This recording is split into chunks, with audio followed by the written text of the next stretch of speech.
Welcome back, guys, and welcome to the Dexter Resurrection review series. I am Dexter, not Morgan.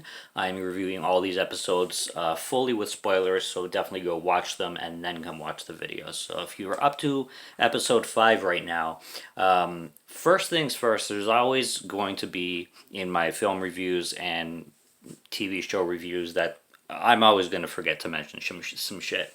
And there's two things that I wanted to mention last week about Elsa's kiss or attempted kiss, where Harrison attempts to kiss her at the apartment, and I was just waiting for that shit to happen because they just had the best chemistry. But it just boggles my mind how he just gets up and he's like, "I'm an idiot. I gotta go now." It's like, okay, she rejected you. Now you know she's not wanting to pursue anything, so you have your answer. So just chill and move on. Like, why do you have to leave and make things even more awkward? It just doesn't make any sense to me. I'm like, man, you're just young, kid. You're just young.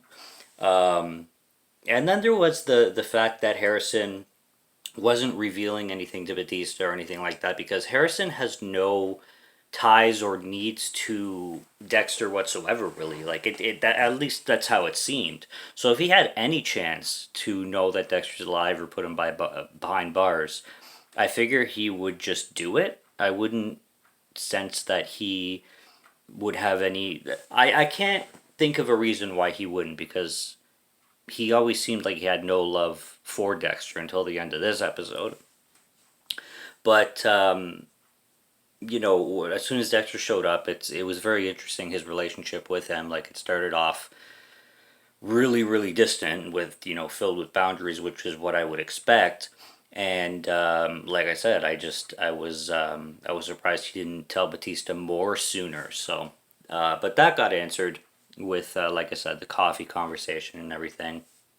And it was nice that Dexter did that whole thing with Lady Vengeance, or Rita was her real name or something like that. We'll just go with Lady Vengeance. Partially for Harrison, it wasn't even just part of his code or anything that had to do with him. There was a lot of selflessness to that, and I really liked that. I love the little tiny tidbits were being revealed once in a while with Uma Thurman. I think she's going to end up being the most interesting character that we have in this season, and so is Peter Dinklage's character. I think we're gonna get a lot of cool reveals with him, what he was doing with the interview and everything. He's obviously very good at hiding in plain sight when it comes to his own killing. I loved how they played "Pussy Liquor" by by Rob Zombie. I'm just gonna throw that right out there when Lady Vengeance walked into the bar. Absolutely loved that. And yeah, Uma, I want to know about this woman and her story because they were dropping the tiniest hints with her, even tinier than Batista.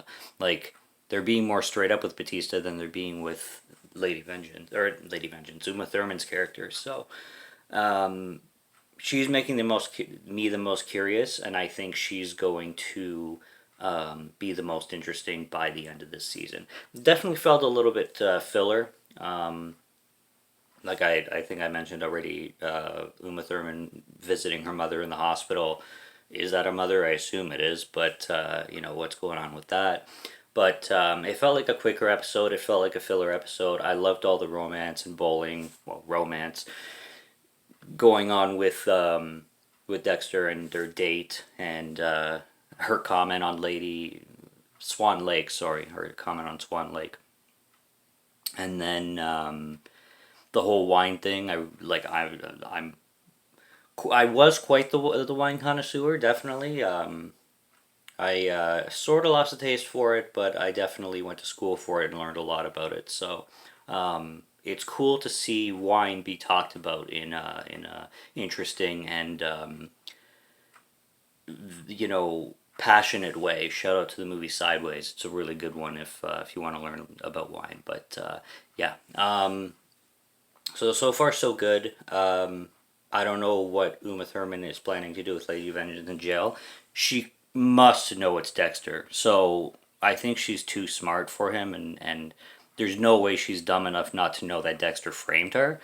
So there's no way they're not connected to some criminal underworld where they have connections to get people out of jail, get her out of jail, and then have her spill on Dexter. I just can't see that not happening.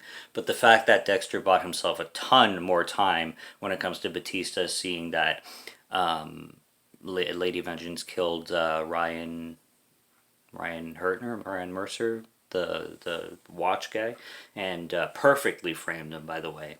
So, but yeah, I think Lady Vengeance is just a little too smart for my comfortability, and so is the cop too, the one that's interrogating Harrison. I really think that a lot of people are going to end up in body bags. Otherwise, Dexter and Harrison are pretty much fucked. They've got two professional police officers and one crazy ass, sexy ass but crazy ass serial killer on the loose who will expose him to the dinner people. So, and I don't know how Dexter is going to be able to kill any of them because without exposing himself too after killing Neil Patrick Harrison's character, the anesthesia killer.